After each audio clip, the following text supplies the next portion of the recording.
জয়, সাধারণ মানুষের আশীর্বাদ, সাধারণ মানুষের শুভেচ্ছা, কর্মীদের উৎসাহ উদ্দীপনা এবং সর্বোপরি আমাদের নেতৃত্বে রাজ্যের মাননীয় মুখ্যমন্ত্রীর নেতৃত্বে যে উন্নয়ন, সেই উন্নয়নের পাশে মানুষের সমর্থন।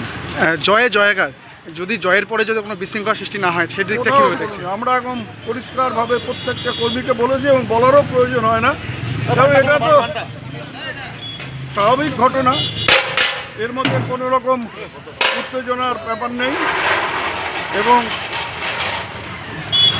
গোলমাল হবে কার সাথে? রাস্তায় তো কেউ নেই যে যার সাথে গোলমাল হবে। আর দ্বিতীয় কথা হচ্ছে, আমাদের তো এই নির্বাচনটা লক্ষ্য না, আমাদের লক্ষ্য হচ্ছে 2026 সালে 9-9 করা। কাজেই এই নির্বাচনে কেন আমরা গোলমাল করছি? মাদারিহাটে দেখা গিয়েছিল একটা সময় চ্যালেঞ্জের মুখোমুখি হতে হয়েছিল, কি বলবেন? মাদারিহাট আজ পর্যন্ত তৃণমূল কংগ্রেস মানে এই প্রথম জয়ী হলো। ওখানে একটা লড়াই ছিল, কিন্তু ওখানে জয়টা কোনো অংশে শীতের জয় চেয়ে কম না। কারণ প্রথম জয় তার একটা আলাদা তাৎপর্য আছে এবং উত্তরবঙ্গ একটা ধারণা ছিল সবার যে উত্তরবঙ্গ বিজেপির শক্ত ঘাঁটি, এখানে তৃণমূল কংগ্রেস দাঁত ফোটাতে পারবে না। কিন্তু এবার বুঝিয়ে দেওয়া হলো যে উত্তরবঙ্গ আর পিছিয়ে নেই, আগামী দিনে উত্তরবঙ্গ থেকেও বিজেপি মুছে যাবে।